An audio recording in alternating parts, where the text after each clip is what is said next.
오늘 종려주일이라고 그러죠. 왜 종려주일이냐? 예수님이 당나귀를 타고 예루살렘 성을 입성을 합니다. 당나귀를 하나 타고 가시는데 사람들이 자기 겉옷을 벗어서 길에 깔았어요. 겉옷 없는 사람들은 종려나무 가지를 꺾어서 길에다 펴고, 마태복음 21장 9절에 보니까 앞서서 가고 뒤에서 따르는 무리가 찬송했다고 그랬어요. 그 예루살렘 성에 입성할 때, 예수님 처음 오실 때 얘기예요. 그래서 서양에서는 오늘을 팜 선디를 지키고 있는데, 아무래도 종려나무 가지도 중요하지만은 예수님께서 가장 핵심은 십자가예요. 십자가가 없는 기독교는 있을 수가 없습니다. 고난주간을 맞이하여 우리들은 무엇으로 예수 그리스도의 고난을 상징하는 것, 죽음을 상징하는 것, 즉 나의 죄를 용서해 주시기 위해 십자가에 못 박혀 돌아가신 예수님을 이 사순절 때 그 무엇보다도 생각을 해야 하는 줄 압니다. 독일의 유명한 화가 스턴버그라고 있는데, 교회가 요청을 해가서 예수님 초상을 하나 그랬어요.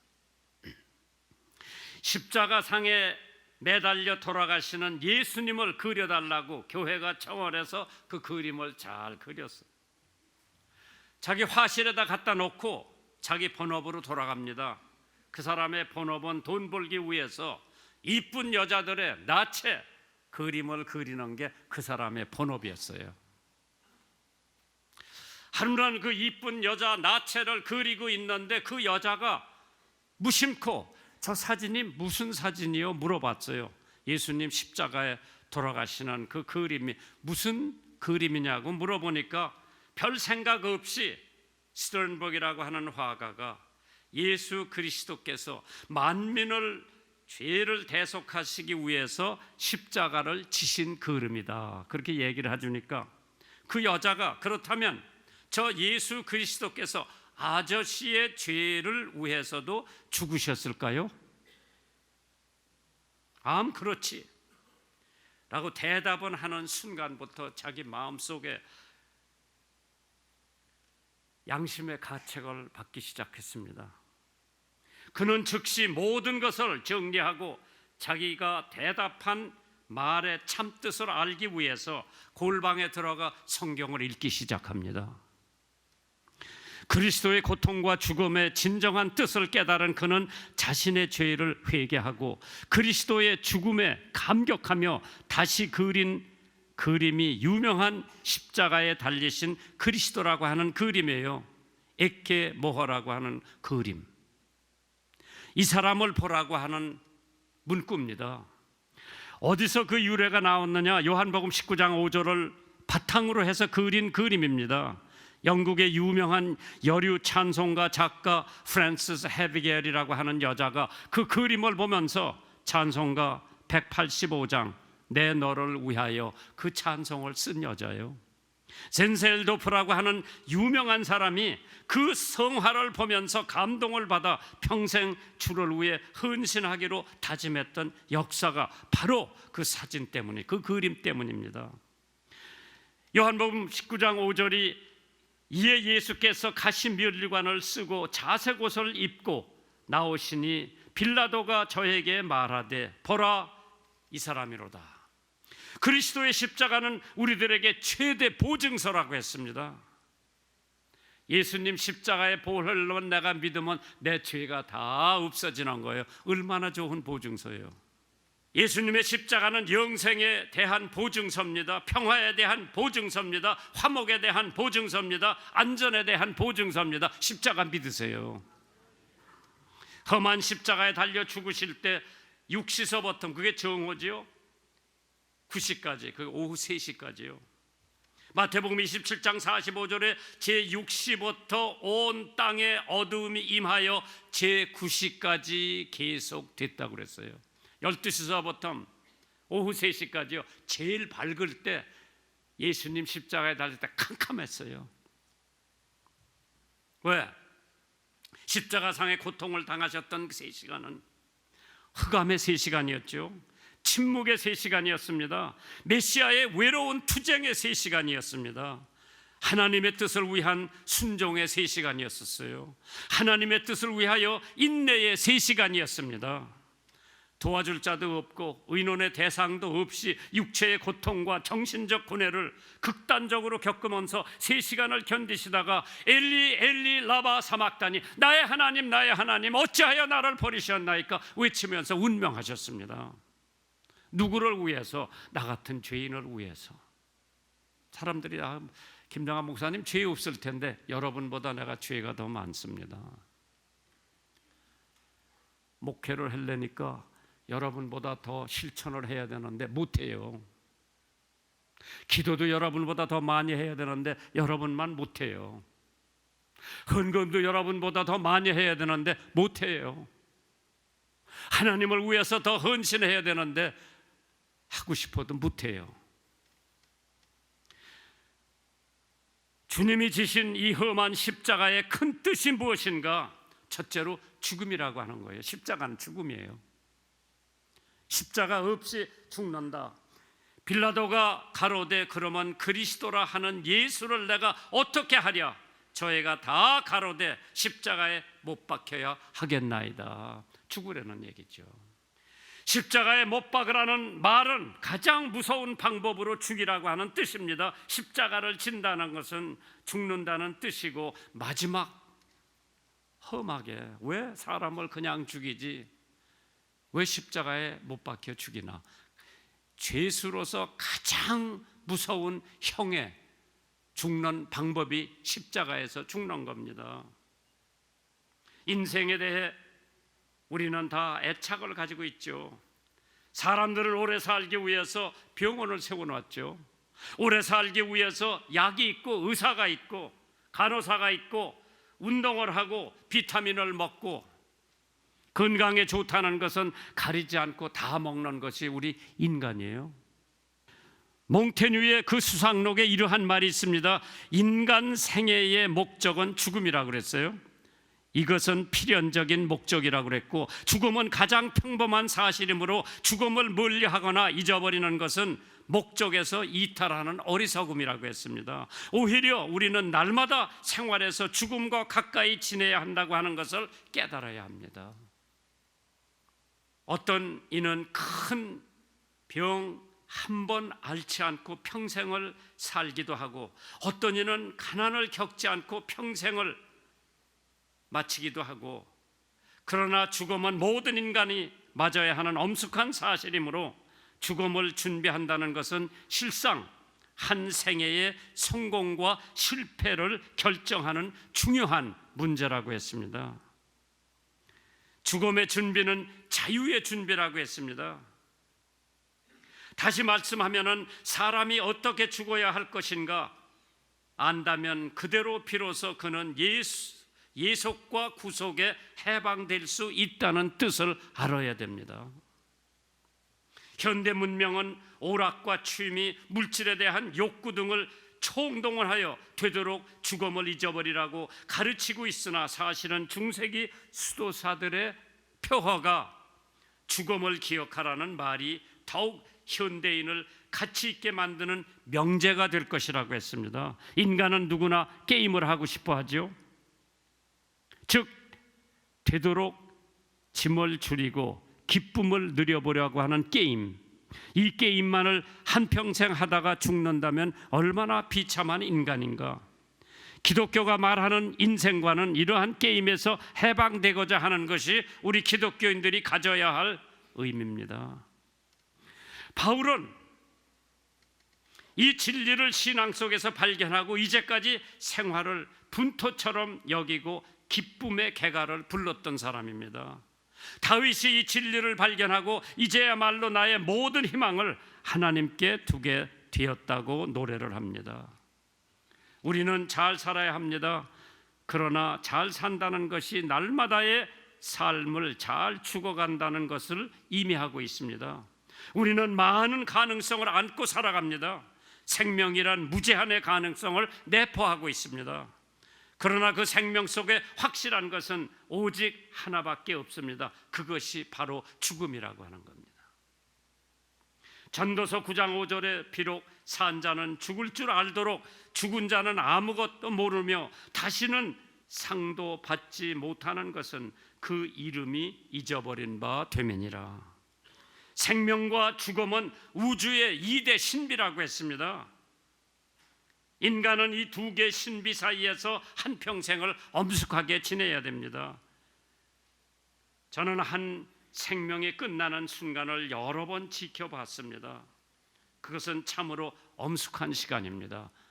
대통령 돌아가시는 것도 봤고, 가장 불쌍하고 가난하고 집도 없는 사람 죽는 것도 봤고, 인간이 가장 솔직해지는 순간이 언제냐? 자기 죽는 순간입니다.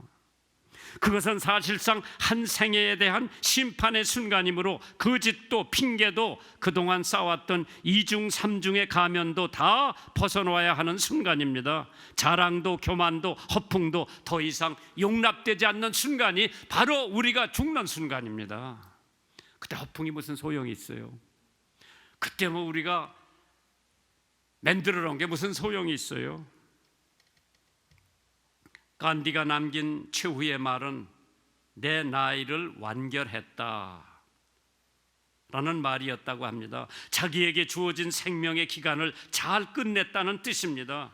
죽음은 완결한 한 문장 끝에 놓여있는 작은 동그라미 표시 하나예요.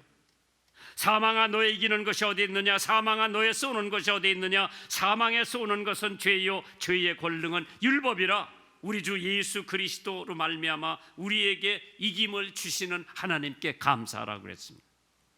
이 생을 맞이하면 우리는 죽는 것이 아니라 하늘나라로 이사가는 겁니다. 거기서 영원히 살기 때문에 우리는 이 생을 마치고 죽는 것이 아니라 하나님 나라로 이사가는 거예요. 권장로님 댁이 내보다 집보다 더 클 거예요. 거기 가면 날 좀 불러주소. 놀러 갈게. 왜?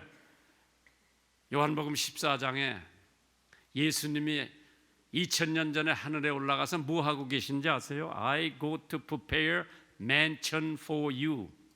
맨션이라고 하는 것은 상상을 초월해가지고 엄청 큰 살림집을 갖다가 맨션이라고 그러는 거예요.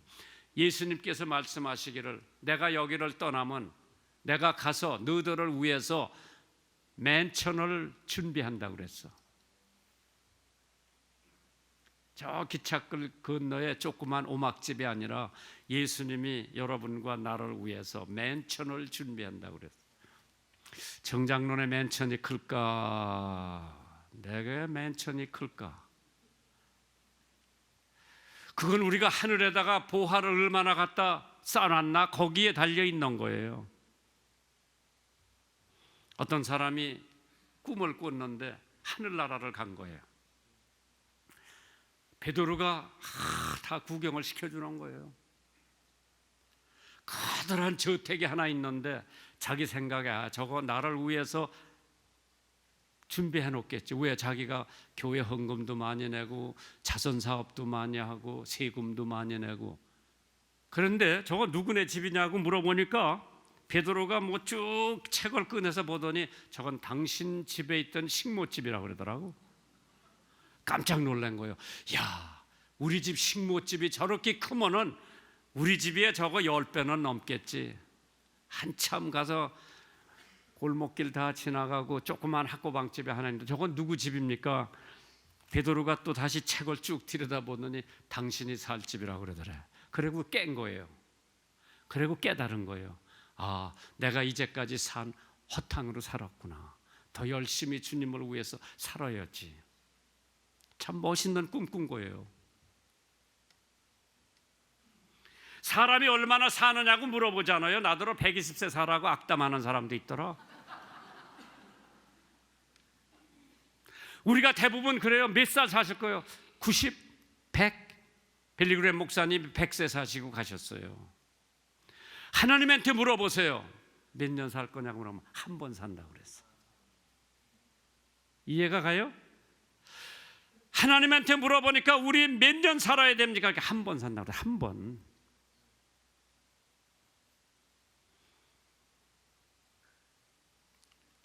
참 한 번 사는 그 인생, 행복을 위해서, 인류의 행복을 위해 다음과 같은 세 가지 시의 법칙이 있다고 하지요. 첫째, 행복 속에서도 자기 중심적이어서는 안 된다. 두 번째, 번영 속에서도 이기적이어서는 안 된다.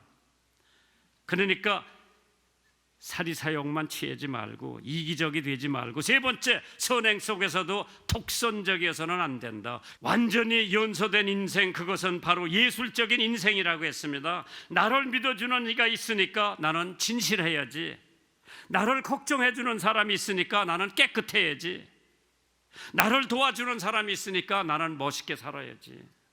나를 믿어주는 이가 있고, 나를 걱정해주는 이가 있고, 나를 도와주는 이가 있고, 괴로워야 할 일이 쌓였으니 나도 더 힘차게 살아야지. 과감히 치러야 할 일들이 많으니 나는 더 용감하게 살아야죠.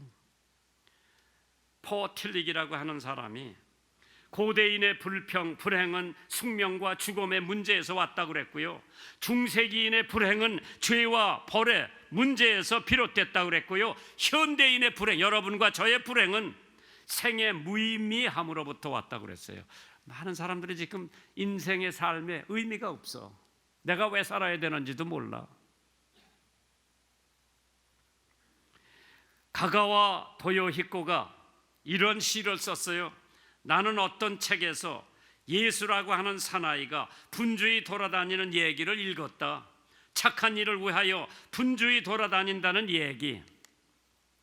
나도 정신없이 사방을 돌아다녔다. 무엇 때문에인지 누가 묻는다면 나는 대답할 말이 없다. 보다 더 훌륭해지려 했으나 목표에 도달하지 못한 사람, 보다 고상하게 살려고 했으나 빛을 내지 못하고 산 사람, 급한 성격을 누리려 했으나 결국 생긴 대로 살고만 사람, 사업에 성공하여 부자가 되려고 하였으나 그럭저럭 밥이나 먹게 된 사람, 그다지 학업의 성적도 좋지 않았고 그다지 높은 자리에 앉지 못해봤고 그다지 남긴 것도 없으며 그다지 선인도 못 되었던 그런 일들을 축복해 주옵소서. 1등 아님에 낙심하지 말게 하시고 2등의 가치를 발견하게 하시며 다시 한번 시작할 용기를 주시옵소서. 그게 가가와가 쓴 시야. 인생은 나그네라고 그랬지요. 인생은 마라톤이라고 그랬어요. 인생은 고통의 길이라고 했고, 인생은 유수와 같이 빠른 거라고 했고, 인생은 바람과 같은 것이라고 했고, 인생은 낙엽이요, 인생은 도박이요, 인생은 연극이요, 인생은 전쟁이요, 인생은 허무하다고 그랬어요.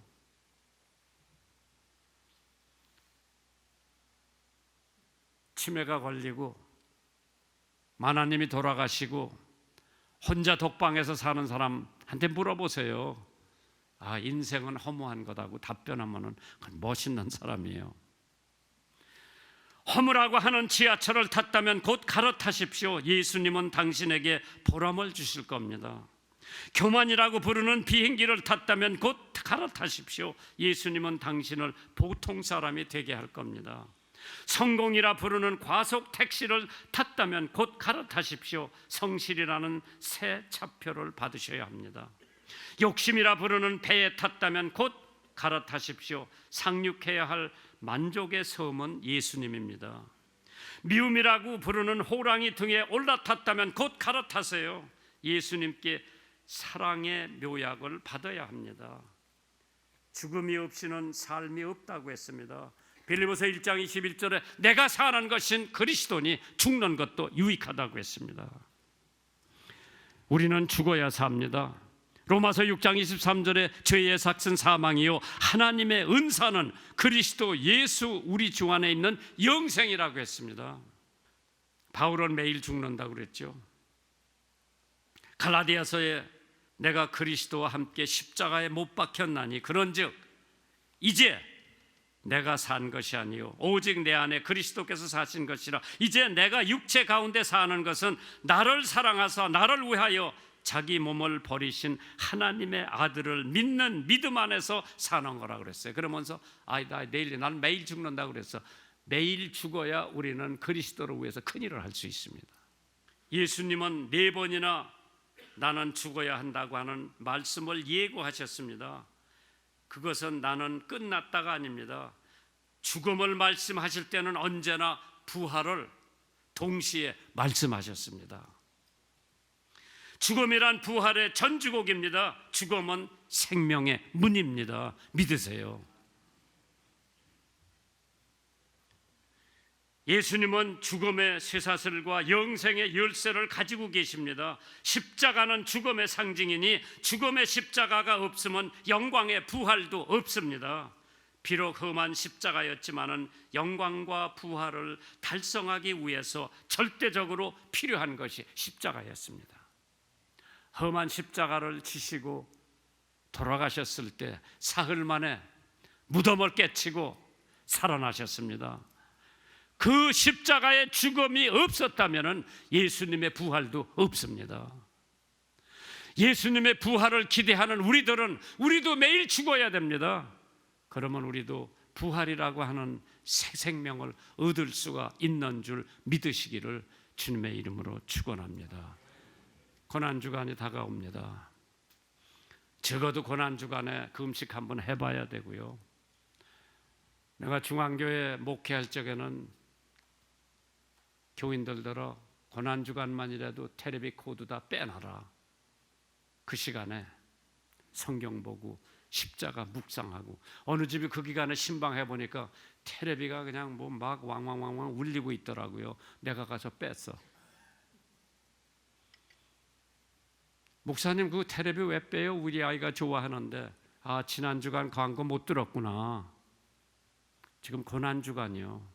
당신을 위해서 예수님이 십자가에 그 고통을 당하셨는데 일주일 텔레비 보지 말고 묵상하고 성경 보고 어려운 이웃들을 생각할 수 있는 그러한 기회를 한번 가져보세요. 뭐가 중요하냐? 예수님 십자가가 최고예요. 예수님 십자가가 있어야 사흘 후에 부활을 기대할 수 있는 줄 믿으시기를 주님의 이름으로 축원합니다.